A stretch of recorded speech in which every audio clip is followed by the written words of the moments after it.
इस विशेष वीडियो में हम मोनोकॉट पत्ती की संरचना, एनाटॉमी का अध्ययन करेंगे। मोनोकॉट पत्ती की संरचना को कवर करते समय हम इसकी तुलना डाइकोट पत्ती की संरचना से भी करेंगे। अब अगर हम डाइकोट पत्ती की संरचना की बात करें तो उस स्थिति में इसे 3 भागों में बांटा गया था। पहला भाग एपिडर्मिस था, दूसरा भाग ग्राउंड टिश्यू था और पूरे ग्राउंड टिश्यू को मेसोफिल कहा जाता था, और तीसरा भाग वैस्कुलर बंडल्स हैं।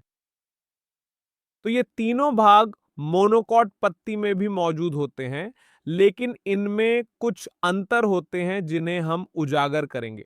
अब संरचना की शुरुआत करते हुए मोनोकॉट्स के मामले में पत्ती को आइसोबाइलेटरल पत्ती कहा जाता है। आइसोबाइलेटरल पत्ती सीधी वर्टिकल रहती है, और अगर यह वर्टिकल रहती है तो दोनों सतहों को बराबर धूप मिलती है और पत्ती दोनों सतहों पर समान रूप से हरी होती है। अगर हम इस स्थिति की तुलना डाइकोट पत्ती से करें तो डाइकोट पत्ती के मामले में पत्ती क्षैतिज हॉरिजॉन्टल थी, और इसी वजह से ऊपरी सतह को ज्यादा धूप मिलती थी और वह ज्यादा हरी, गहरे हरे रंग की होती थी, जबकि निचली सतह कम हरी होती थी। यह पहला अंतर है। दूसरा, अगर हम स्टोमाटा की संख्या की बात करें तो इस मामले में पत्ती की दोनों सतहों पर स्टोमाटा की संख्या बराबर होती है, लेकिन डाइकोट पत्ती के मामले में ऊपरी सतह पर स्टोमाटा कम होते हैं या अनुपस्थित होते हैं, और निचली सतह पर स्टोमाटा की संख्या अधिक होती है। अगला, मोनोकॉट पत्ती के मामले में कुछ विशेष कोशिकाएं होती हैं जिन्हें बुलिफॉर्म कोशिकाएं कहा जाता है। तो ये बुलिफॉर्म कोशिकाएं डाइकोट पत्ती के मामले में अनुपस्थित होती हैं, लेकिन मोनोकॉट पत्ती के मामले में उपस्थित होती है। मोनोकॉट्स का उदाहरण जिसमें बुलिफॉर्म कोशिकाएं पाई जाती हैं वह घासें हैं।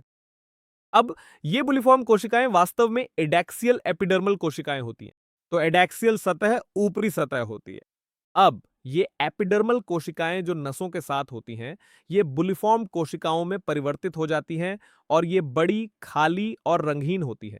तो बुलिफॉर्म कोशिकाएं मोनोकॉट पत्ती की एक विशेषता है। जब ये बुलिफॉर्म कोशिकाएं टर्जिड होती हैं, टर्जिड का मतलब है कि ये पानी से भरी हुई होती है। ऐसी स्थिति में पत्ती की सतह खुली रहेगी, पत्ती खुली रहेगी, और अगर बुलिफॉर्म कोशिकाएं जल तनाव के कारण फ्लैसिड हो जाती है, यानी पानी कम है, तो उस स्थिति में पत्ती अंदर की ओर मुड़ जाएगी और इसी तरह यह पानी की हानि को कम कर सकती है। इसके बाद दूसरा भाग जिसके बारे में हम बात करते हैं वह है ग्राउंड टिश्यू। अब डाइकोट पत्ती के मामले में ग्राउंड टिश्यू को ऊपरी पैलिसेड पेरेन्काइमा और निचले स्पॉन्जी पेरेन्काइमा में विभाजित किया गया था, लेकिन मोनोकॉट पत्ती के मामले में यह 2 भागों में विभाजित नहीं होता और हम बस कहते हैं कि मेसोफिल उपस्थित है। इसके बाद वॉस्कुलर बंडल्स की बात करें। मोनोकॉट पत्ती के मामले में समांतर शिराजाल पैरेलल वेनेशन होता है।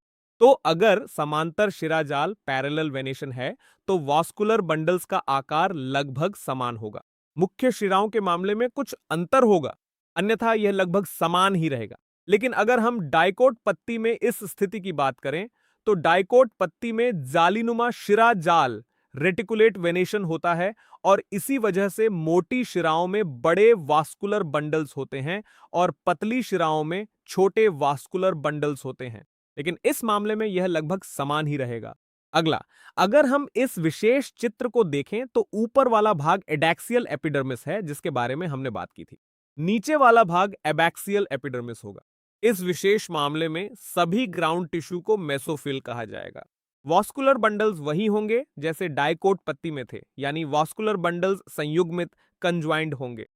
तो फ्लोएम और जाइलम जुड़े हुए होंगे और ये बंद होंगे। इसलिए इस विशेष मामले में कोई द्वितीयक वृद्धि, सेकेंडरी ग्रोथ नहीं होगी।